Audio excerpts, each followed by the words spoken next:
I'd written all sorts of bits and pieces. I've started so many, written so many chapter ones. It's unbelievable. And this one was just the one that really took off somehow. It just took on a life of its own. So we don't want to give too much away, but give us a brief overview of what it's all about. Okay, well, it's a psychological suspense novel in the sort of style of things like Daphne du Maurier and that sort of thing.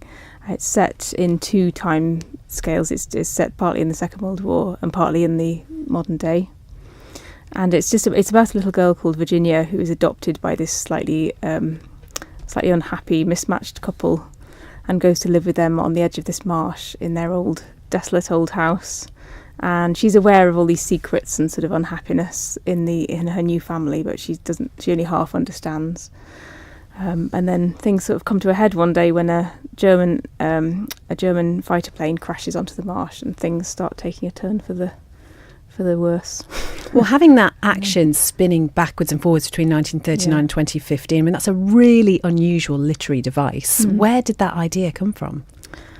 I liked that kind of the sort of the layering, the kind of richness that you get from going back and forth between her as an old woman and her as a child, and her able to reflect on what's happened to her and to be haunted by it so many years later. I just liked that shape, giving it that shape really, and that perspective, I suppose. And how much research did you have to do about that Second World War period? I didn't do a great big chunk of research at the beginning because, I mean, the Second World War is one of those periods of history that's just so familiar, isn't it, to everybody in a way from films and books and things. So I wouldn't say I sat down and did a great sort of month or 2 of research and then started writing, but obviously there were things that cropped up. I mean, silly little things like, when was sugar rationed before butter, and little details that you suddenly realise, but that's where the internet comes in to its own. Are the Tilbury Marshes, where the book is set, real? No, they're fictional. They are on the east. They have to be on the east coast of England somewhere for plot reasons. But I made them up because I didn't want to get drawn into trying to draw a really accurate portrait of a real place and get caught out and get the details wrong, and I didn't want to get sucked into doing that kind of level of geographical research. I wanted to be free to make it my own, really. And I'm assuming, because obviously you are tied in with quite a big publisher, and I'm assuming as a result of that there is an editor sort of yes. that you've been working with. What was it like sending the work off to this editor, and how did that sort of relationship work out? It worked really well because she's lovely, and she's definitely on my wavelength, thank goodness, because it could be a complete nightmare, of course. Well, she was lovely, and she emailed me and she said, we don't want to make massive changes. The editing will be fairly light and everything. So it was in the end, which was a relief, because I didn't know whether to take her at her word or not, but it was fairly light actually, and she phrased things in a very sensitive way, shall we say, so she didn't make me feel like a complete idiot.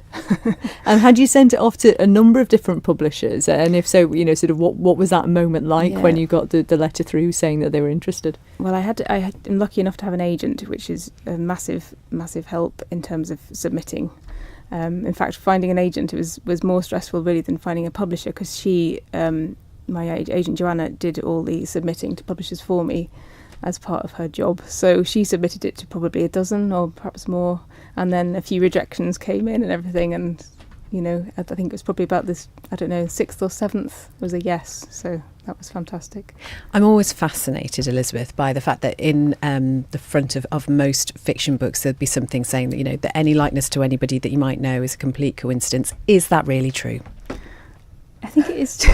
It is true. I mean, it's funny making a fictional character. I mean, of course you draw on people that you've known and met, in the sense that where else would you draw from, if you like, than your own life? But I don't think I've ever really written a character that is a complete portrait of somebody I know. It just doesn't seem to work like that. I think once the character gets involved in the story and the plot and interacting with the other characters, then they take on a life of their own, and it isn't your sister or your dad, even though they have paranoid suspicions that it might be.